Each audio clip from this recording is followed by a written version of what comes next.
Rafferty, Penny Rafferty Realty. Last time I did a video on the F word in real estate. And I really had some terrific feedback and people thought it was kind of a fun play on words. So I thought I'd try another video on the F word in real estate. And it's not the one you're thinking about, although we use that word a lot.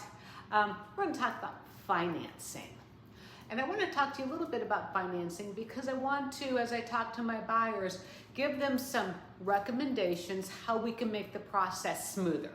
And it's from everything from resale to new home construction. So I have 3 tips that I'd like to give you to help make your experience probably a little bit more smoother.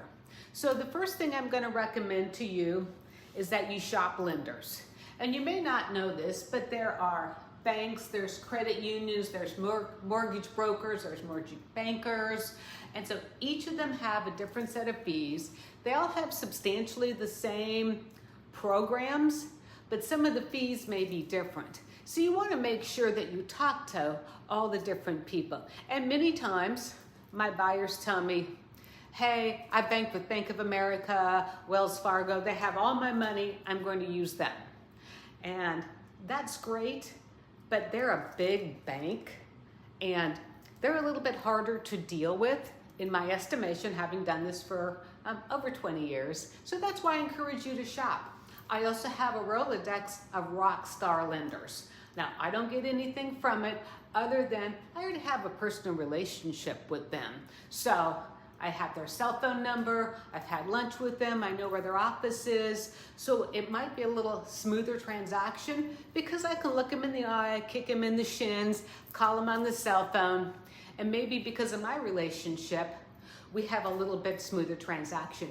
That doesn't mean we can't use your brother-in-law, but it means like let's explore all of our options to make sure that we have the best lender for you because as you know, real estate is local, and we want to make sure we use a lender that understands local lending practices. So that's the first thing I'm going to suggest to you is you shop lenders and find one you're comfortable with. The second thing I'm going to recommend is to have the lender, once you've chosen one, run some different scenarios. If I put 5% down, if I put 10% down, if I do an FHA loan, if I do a conventional loan, if I'm a veteran and I want to use my entitlement, what does my VA loan look like? Because all of these have different fees associated with them, and you want to know what your bottom line is when it comes to bringing money to the closing table for closing costs. And the last thing that's really the most important is get pre-approved. Now there's pre-qualification and there's pre-approval. So the pre-qualification is you talk to the lender, you tell them how much you earn, you tell them what your liabilities are, and it's just a general conversation to get you started. Really, most realtors want you to be pre-approved. It's a more formalized process. They do a hard pull on your credit, they being the lender. They do a hard pull on your credit. They do income verification.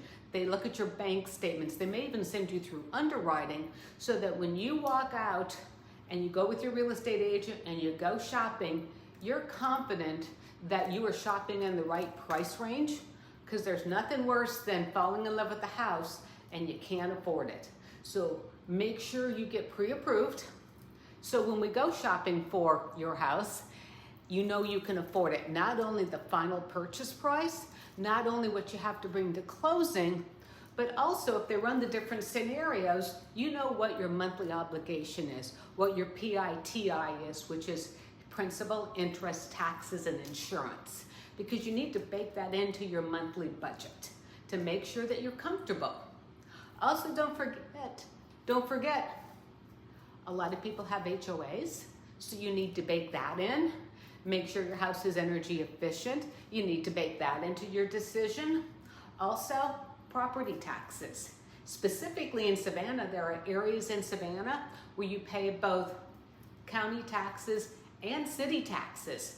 You don't want to do that, but if you do, you need to make sure that you bake that in, and that's why it's important that you identify a local lender that knows that this particular area, you pay both city taxes and county taxes, or that they know the difference between Jasper County and Beaufort County for taxes. So reach out to me. My name is Penny Rafferty.